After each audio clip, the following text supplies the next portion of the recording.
মাহফিলে আসতে পারাকে সৌভাগ্য মনে করবেন।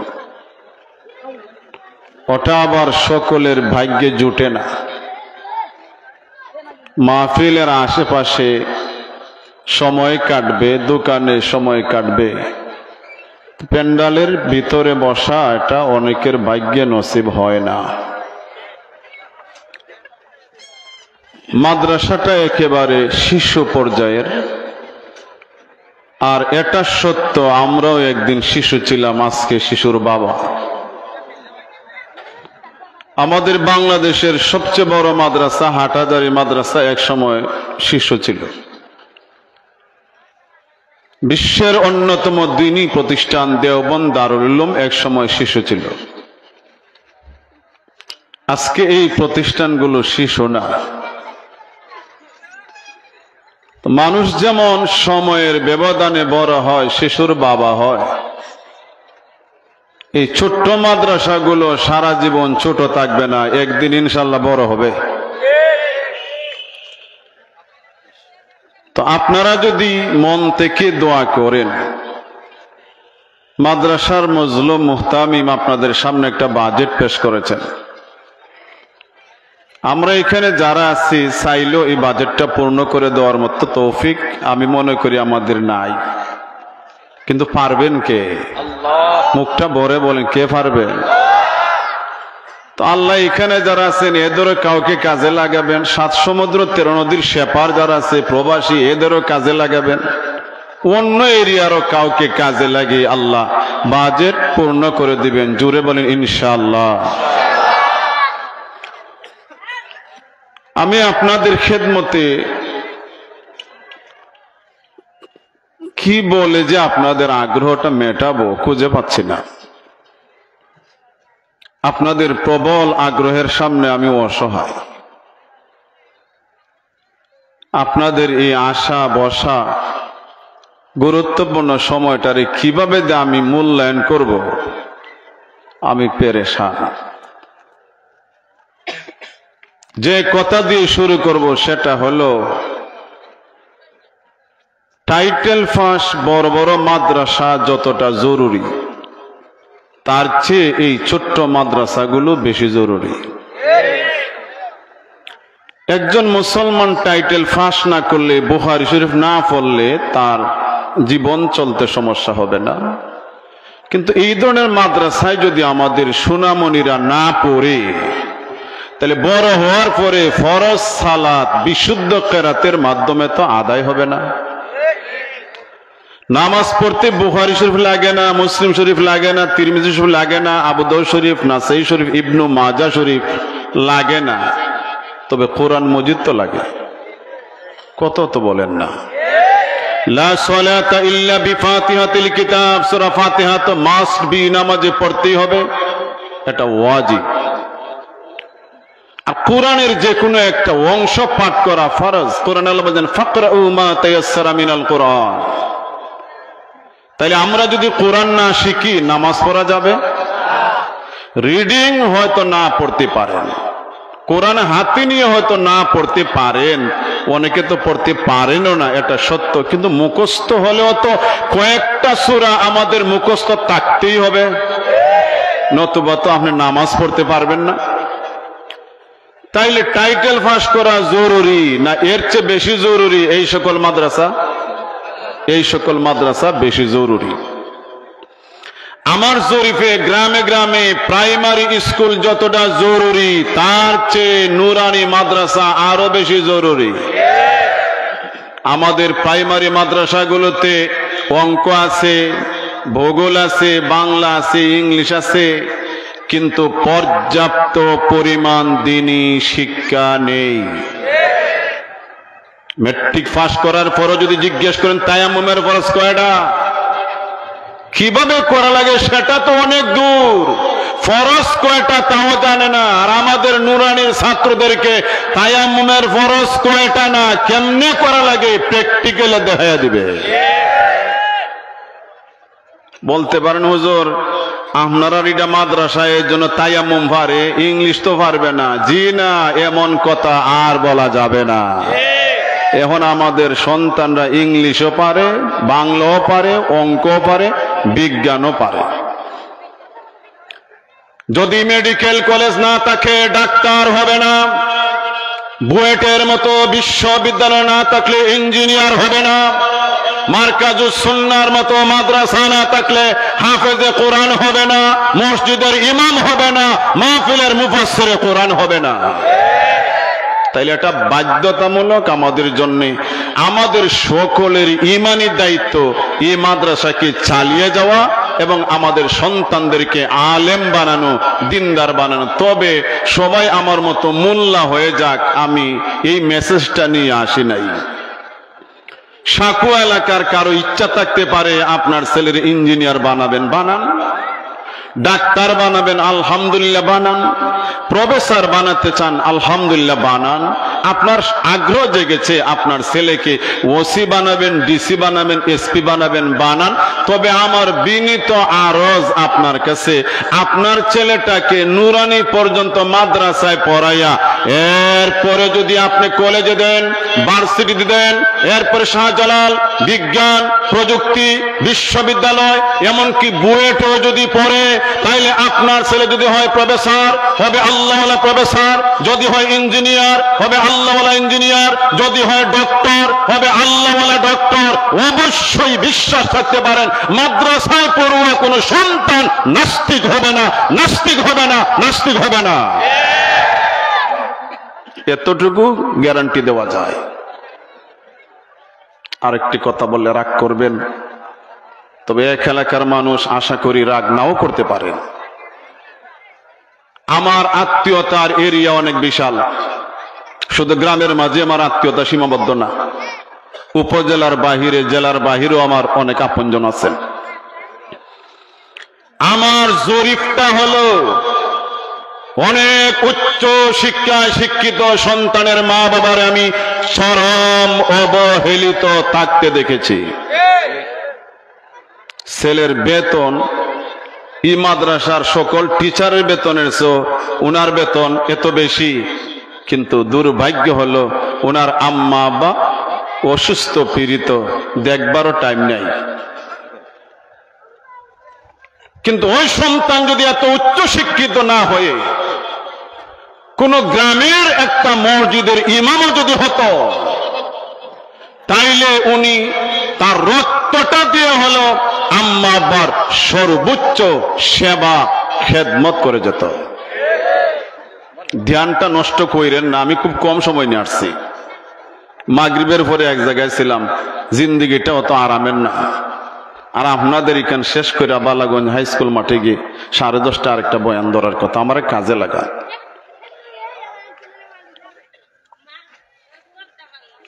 প্রতিটা সেকেন্ড কাজে লাগুক, অন্য মনস্ক হবেন না, আর অন্য মনস্ক হওয়ার মতো কোনো পরিবেশ সৃষ্টি করবেন না কেউ। আমার আরেকটা জরিপ হলো বাংলাদেশে যত বৃদ্ধাশ্রম আছে, যেই সকল বয়স্ক মা বাবার সন্তানে খাওয়ায় না, এই সকল মা বাবার লাগি প্রতিষ্ঠান আছে বৃদ্ধাশ্রম।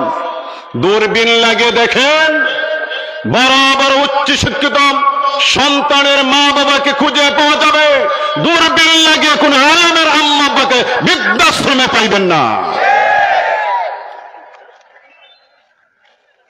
যদি আমার সামনে কেউ চ্যালেঞ্জে আসবেন, আমি খুব নিকটেই দেখাই দিব ইনশাল্লাহ। কাজেই দুনিয়াতে যদি সন্তানের কাছে সম্মানের মা বাবা হতে চান, মরণে যদি সন্তানের জবানে সূরা ইয়াসিন তিলাওয়াত শুনতে চান, কবরে যাওয়ার পরে যদি সন্তানের জিয়ারত আশা করতে চান, আর যদি সন্তানের কাছ থেকে বেশি বেশি দোয়া চান, তাইলে সন্তানের দিন ধর্ম শিখান। এলাকার মা বোন যদি আপনারা শুনেন, তাইলে আপনাদের উদ্দেশ্যে আজকে আমার বয়ান। একজন মা একটা সন্তান প্রসব, সন্তান পেটে রাখা, সন্তানকে দুধ পান করানো কতটা কষ্টের। একটা সন্তানও জানাজার নামাজ শুদ্ধভাবে পড়তে পারে না, আপনি কিসের মা? এতগুলি সন্তানের মা হইলে একটা সন্তানও আপনার জন্য আল্লাহুম্মা গফিরলি হাইয়িনা এই দোয়াটা করতে পারবে না? আপনার মা হওয়ার জিন্দেগিটাকে আপনি সার্থক কিভাবে মনে করবেন?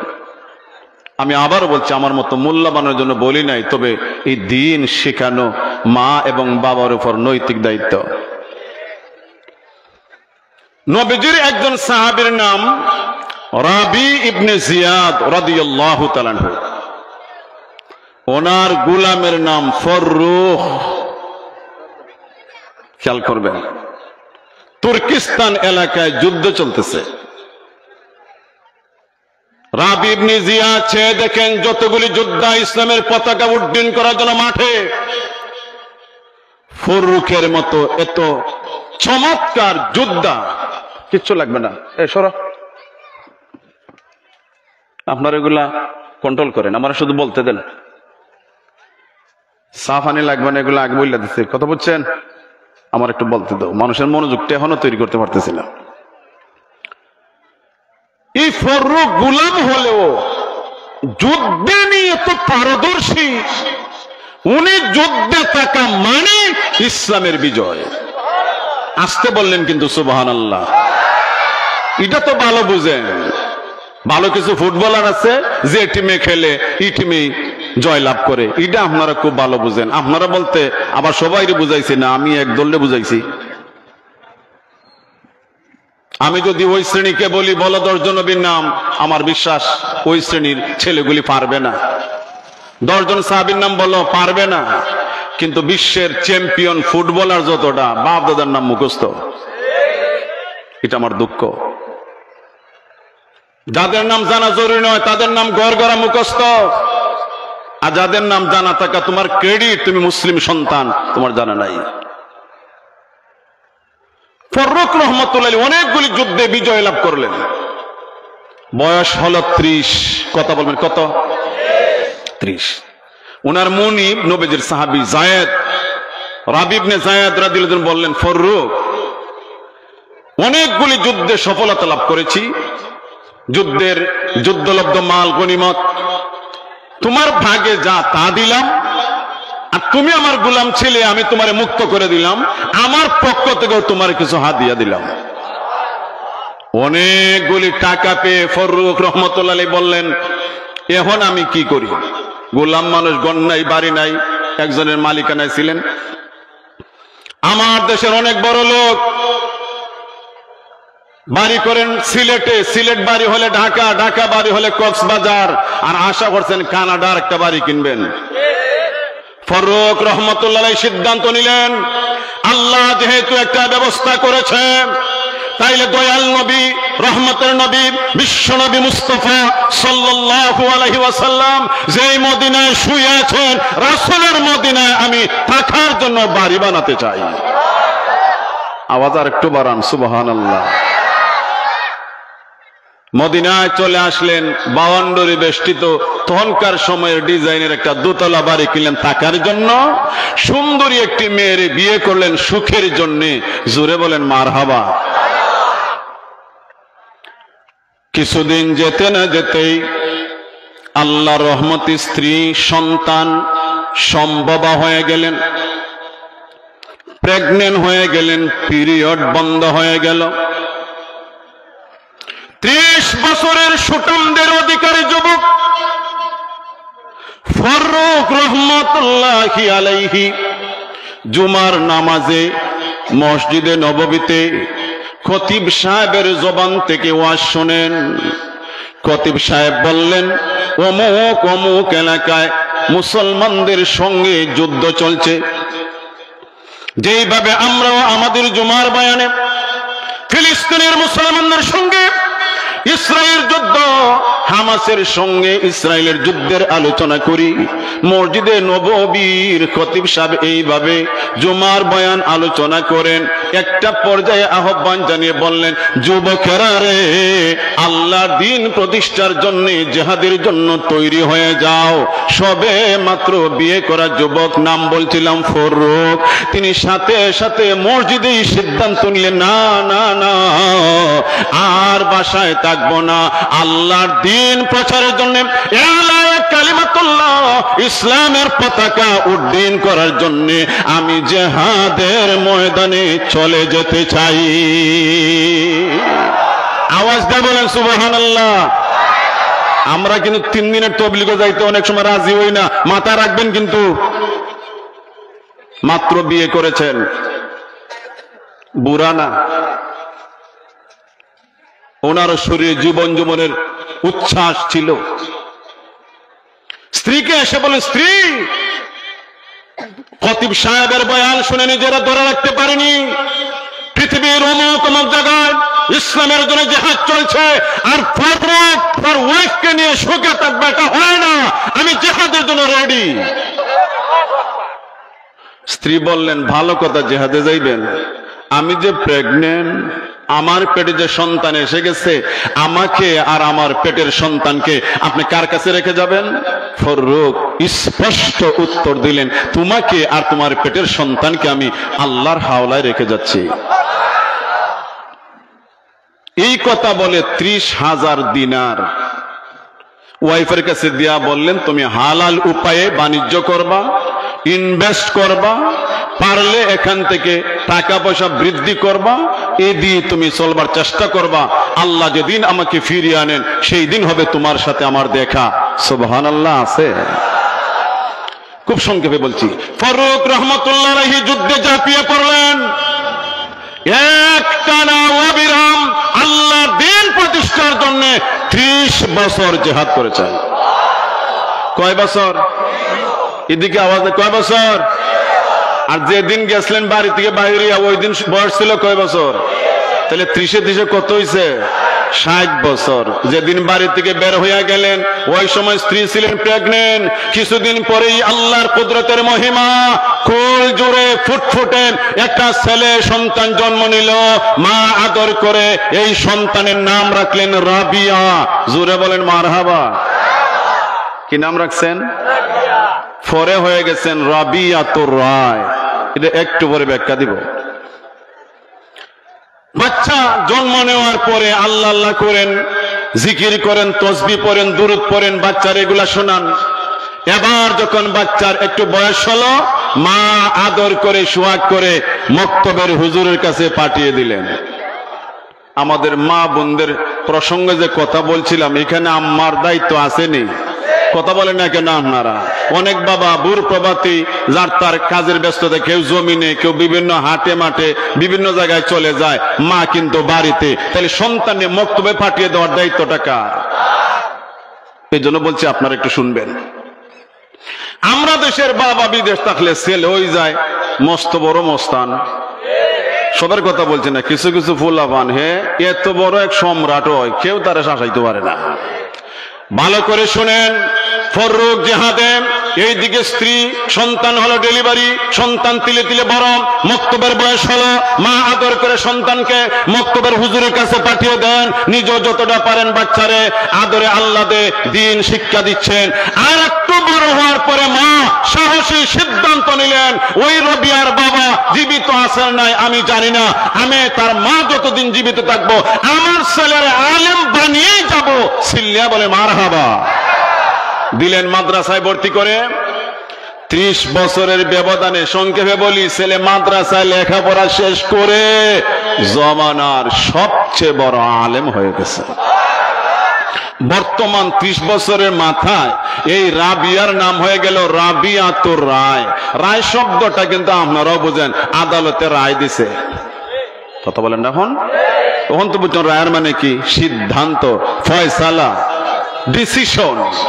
উনাকে কেন রাবিয়াতুর রায় বলা হয়? উনার অবস্থাটা এমন হয়েছিল, মদিনার বিজ্ঞ উলামায়ে কেরাম, স্কলার যারা, পণ্ডিত আলেম যারা, শায়েখ যারা, বড় বড় মুহাদ্দিস, শাইখুল হাদিস যারা, এরাও যখন কোনো মাসআলায় সমাধান দিতে পারতেন না, ওই রাবিয়া এমন চমৎকার সিদ্ধান্ত দিতেন। উনার সিদ্ধান্তই মানে চূড়ান্ত, উনার ফয়সালাই মানে চূড়ান্ত, উনার রায় মানে চূড়ান্ত, যে কারণে উনার নাম হয়ে গেছে রাবিয়াতুর রায়। বুঝি না? সুবহানাল্লাহ যেন বাইরে তো চায় না। আল্লাহ,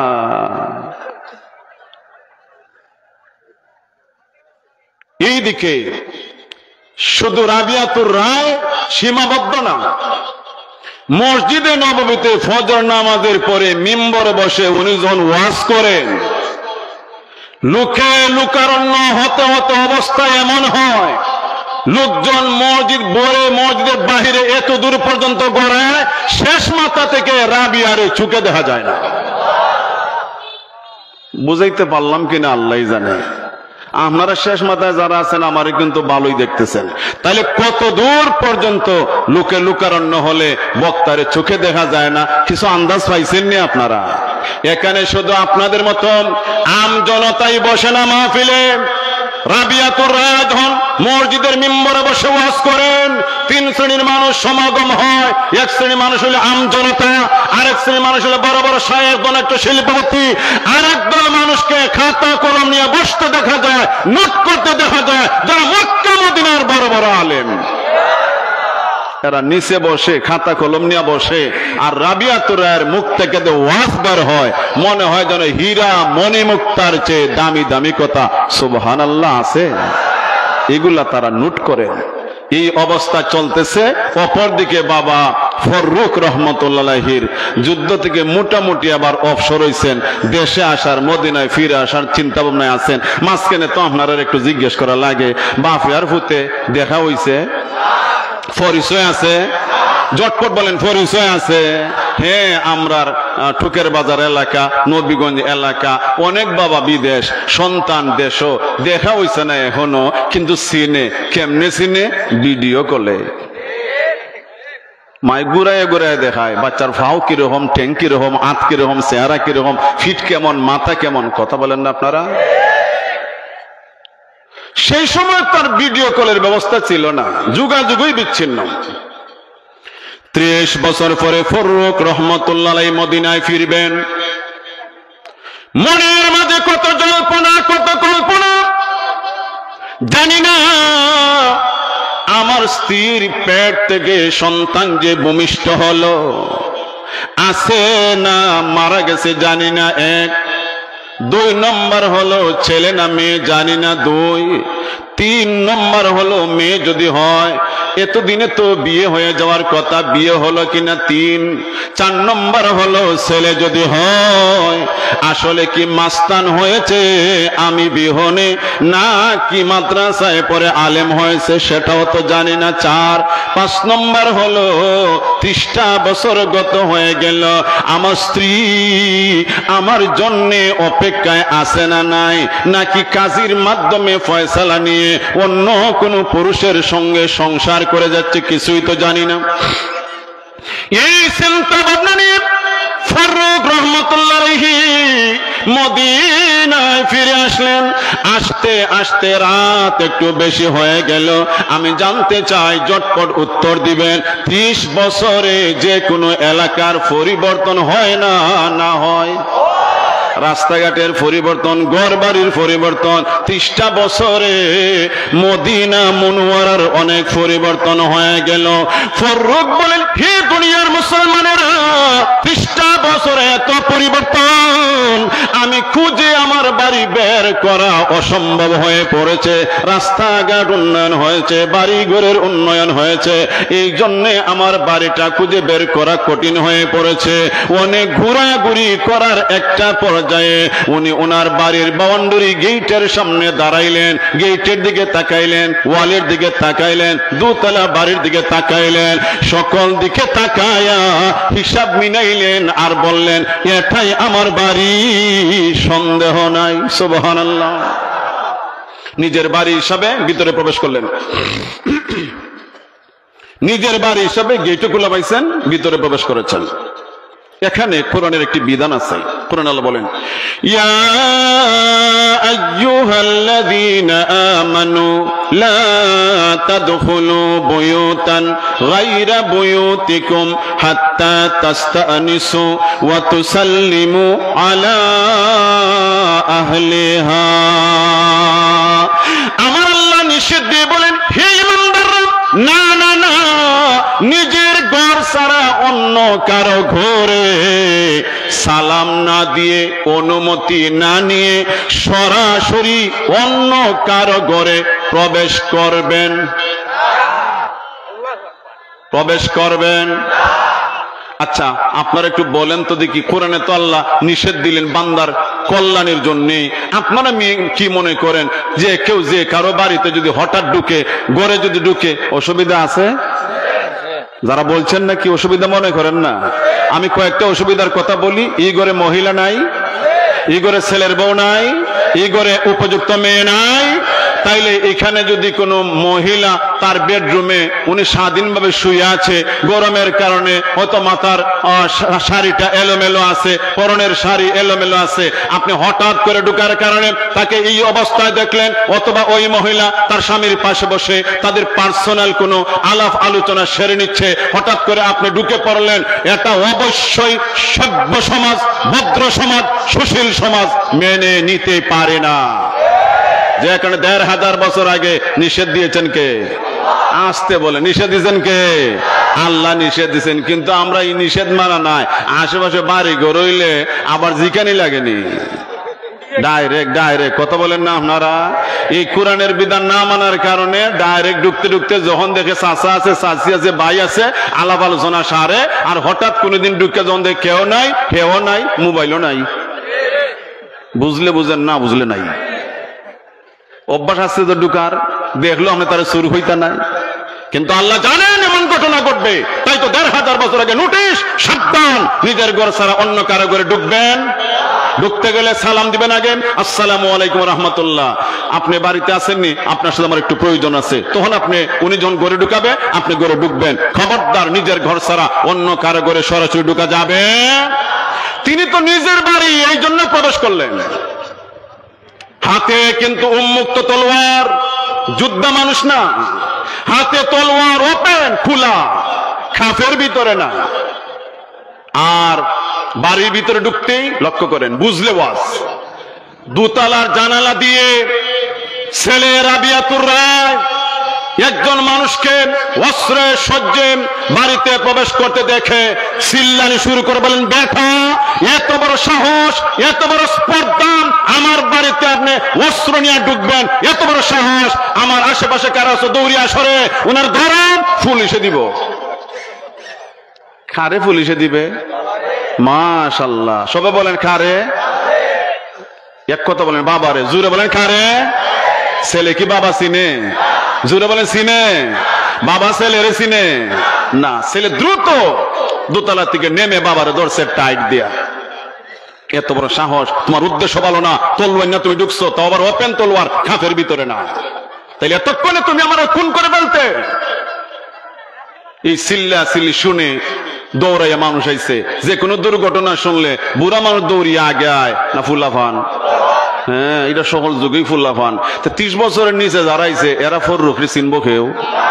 বুঝেন না লাগে রে আল্লাহ। এই ভদ্রলোক তো 30 বছর আগে বাড়ি থেকে আউট। 30 বছরের মাথায় যারা জন্ম হয়েছে, উনি বাড়ি থেকে বাইরে হওয়ার পরে যারা জন্ম হয়েছে, ছেলে যে হানো বাপ চিনে না, আমরা চিনবার কথা নাকি? দা কেউই তো চিনে না, সবাই দরজে বের করে। তোমার সাহস তো কম নাই বা, বাড়িতে ঢুকছো, আবার তলোয়ার হাতে, তাও আবার ওপেন। তখন ফররুখ রহমতুল্লাহ বলেন, বাবারা, আমি তো আমার বাড়ি ঢুকছি, সুবহানাল্লাহ আছে। দেখো কত বড় চালাক, ঢুকছে তো ঢুকছে, আবার কয় আমার বাড়ি, কত বড় সাহস। ছেলে বলতেছে, কত বড় সাহস তোমার। তখন ফররুখ বললেন, তোমরা আমাকে চিনবার কথা না, তবে জীবনে কি কোনোদিন ফররুখ নাম শোনো নাই? আজকে যদি তোমাদের বাবা, তোমাদের চাচা, তোমাদের দাদারা যদি আমার সামনে আসতেন, আমার বিশ্বাস তারা আমার দেখে চিনতেন আমি এই বাড়ির মালিক, আমি ফররুখ। চিল্লে বলে মারহাবা। এত জোরে যখন বলছেন, আওয়াজটা ঘরের ভিতরে গেছে। রাবিয়ার মায় যখন শুনছে ফররুখ, জানালার পর্দা সরায়া ছায়া দেখে 30 বছর আগে যে স্বামীরে আল্লাহর দিন, আল্লাহর ইসলামের পতাকা উড্ডীন করার জন্য যে স্বামীরে বিদায় দিয়েছিলেন, ওই স্বামী ফিরে এসেছে। সাথে সাথে বললেন, রাবিয়া রে, ও বাবা রাবিয়া, আর বিয়াদবি করবে না, তুমি চিনতে পারো নাই রে বাবা, উনি তোমার জন্মদাতা আব্বা। ছিল্লা বলে মারহাবা। আগে ধরছিল টাইট কইরা, পুলিশ দিবার লাগি, আর ওহন টাইট কইরা ধরছে আব্বাজি। আল্লাহ বুঝেন না কেউ রে আল্লাহ। এখন তো ধরছে টাইট কইরা উঙ্গা সমাজে শুরু হয়েছে। 30 বছর পরে বাবার সাথে দেখা, বাবা ছেলের সাথে দেখা, বাবা ছেলের চুমু খায়, ছেলে বাবার গালে মুখে চুমু খায়, কি পর্যন্ত আবেগ আপ্লুত দুইজন। একটা পর্যায়ে ঘরের ভিতরে গেলেন, সবাই রে সরাইয়া সবার জানাজানি হইল যে ফররুক রহমতুল্লাহ উনি ওনার বাড়িতে আসছে, ছেলে তার বাবাকে চিনতে পারে নাই, এই হলো ঘটনা। এবার ছেলের রুমে চলে গেল, মা তার বাবার নিয়ে নিজের রুমে গেলেন। এবার ফররুক রহমতুল্লাহ স্মৃতিচারণ করলেন 30 বছর একটানা আল্লাহর প্রতি কি পর্যন্ত তিনি জিহাদ করেছেন। বললেন স্ত্রী, একটা যুদ্ধ শেষ হতে না হতে আরেকটা যুদ্ধের ডাক, একটা জিহাদ শেষ হতে নতি আরেকটা জিহাদের ডাক। যে কারণে তোমাকে দেখবার মতো সুযোগ আমি পাইলাম না, তোমাকে দেখবার মতো সুযোগ সম্ভব হলো না। স্ত্রী, না জানি কত কষ্ট করে 30টা বছর কাটাইলা। তবে ভালো করে শোনো, আমি যে বিদায় বেলা তোমার হাতে 30,000 দিনার দিয়েছিলাম, আশা করি টাকাটা তুমি কাজে লাগিয়েছো। নেও, এবার তোমারে আরো 4,000 দিনার দিলাম। 30,000 আর 4,000 34,000 স্বর্ণ মুদ্রা। আমরা দেখবো মদিনায় কোনো ব্যবসা বাণিজ্য করা যায় কিনা। এইভাবে স্মৃতিচারণের একটা পর্যায়ে ফজরের আযান শোনা গেলাম।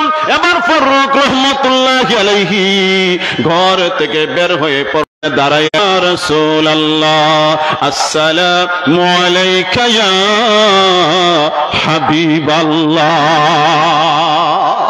30 বছর পরে রাসূলের রওজা পাকের সামনে দাঁড়িয়ে যত আবেগ, যত ভালোবাসা ছিল সবগুলো উজাড় করে বিশ্বনবীর সালামের পর সালাম, দুরুদের পর দুরুদ দিয়ে যাচ্ছেন, আর চোখের পানি ফোঁটা ফোঁটা ঝরছে। জোরে বলেন সুবহানাল্লাহ।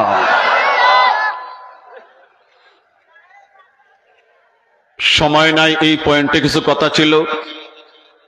নিজেরারে যারা দাবি করে সুন্নি, নিজেরারে দাবি করে তারা আশিকে রাসূল, আর আমাদের বলে আমরা নাকি রাসূলের দুশমন। এই কথা মুসলমানে বিশ্বাস করবে দূরের কথা, শয়তানও এই কথা মানে না। বন্ধুরা, তোমরা কিন্তু এমন গজল গাও, আয় মুহাম্মদ কামলিওয়ালা আয় রে আমার বুকে আয়। রাসূলের এমন কি টেকা বললো তোমার বুকে আওয়ার লাগি? কাটাস তুই যাইতে পারছ না মদিনা? কথা বলেন এখন আপনারা। নবীগঞ্জের যাদের তৌফিক হয়, আল্লাহ যাদের তৌফিক দিয়েছে, অবস্থা দিয়েছে, রাসূলের মহব্বতে পাগল করা হইয়া মক্কা মদিনা জিয়ারতে যায়। কথা বলেন না কেন? ফররুক রহমাতুল্লাহি আলাইহি 30 বছরের গ্যাপ রাসূলের রওজার সামনে আসতে পারেন নাই, প্রাণভরে সালামের পর সালাম দিয়ে যাচ্ছেন। আর তুমি বাংলাদেশে ক্যা উল্টা ডাকো, আয় মুহাম্মদ কামলিওয়ালা আয় রে আমার বুকে আয়। রাসূলুল্লাহ তোমার কি তারে বউ? আয় রে কাছে আয়, তোমরা নাতিরে ডাকি বাতিজারে। কথা বলেন না? নাতিরে ডাকে সলিমুদ্দি দাদার কাছে আয়। কথা বলেন না কেন? আয় মোহাম্মদ কামলিওয়ালা আয় রে আমার বুকে আয়। আমি তাদের মতো কণ্ঠ দিতে গেলাম না, কণ্ঠ আল্লাহ পাকের দান। এইসব কাজে কণ্ঠ আমরা ব্যয় করতে চাই না। কথা বলেন ঠিক কিনা? যদি একটু ইশক আর মহব্বত থাকে মদিনা যাও, রাসূলের রওজা পাকের সামনে দাঁড়িয়ে সালাম দাও। আর দেশে থাকলে তুমি রাসূলকে সালাম দিতে পারো, ফেরেশতারা এই সালাম সযত্নে রাসূলের খেদমতে পৌঁছায় দেয়। কিন্তু রাসূলের ডাকিও না আই মোহাম্মদ কামলিওয়ালা, এই কথা বলিও না, চরম বেয়াদবি। সালাম দিতে অনেক লেট হয়ে গেল, বুঝেন তো ভালোবাসা, রাসূলের মহব্বত। এখন শুনেন, এখন মনোযোগ দিয়ে শুনবেন। ও আল্লাহ, সালাত সালাম জিয়ারত শেষ কইরা দেখেন মসজিদে নববীতে খেয়ে মিম্বরে বসে ওয়াজ করে, আর সময় বাড়ার সাথে সাথে শ্রোতা মুসল্লি আলেম ওলামার সংখ্যা শুধু বৃদ্ধি পাচ্ছে। বুঝাইতে পারছি না মনে হয়? জোরে বলেন সুবহানাল্লাহ। মসজিদে নববী ভরে, উঠান আঙ্গিনা ভরে, লুকে লুকারণ্য। ফররুক রহমতুল্লাহ বলেন, ও বাবারে, ই কোন আলেম রে, অত বড় আলেম কে রে, যার ওয়াজ শুনবার লাগে বিভিন্ন এলাকা থেকে লোকজন এইভাবে আসতে আসতে লুকে লুকারণ্য হয়ে গেল। ওয়াজটা কে করে শুধু শোনা যায়, চেহারাটা পরিষ্কার দেখা যায় না। জোরে জোরে সুবহানাল্লাহ। মনের ভাবলেন, আহ এমন একটা ছেলের বাবা যদি আমি হইতাম রে। কথা বুঝেননি আপনারা? এমন একটা ছেলের বাবা যদি আমি হইতাম, আর আমার ছেলে যদি এত বড় আলেম হইতো রে। আফসোস করতেছেন। একটা পর্যায়ে ফররুক রহমতুল্লাহ আলাইহি একজন বুড়া মানুষে বললেন, মুরব্বী সাহেব ওয়াজতে করে উনি কে?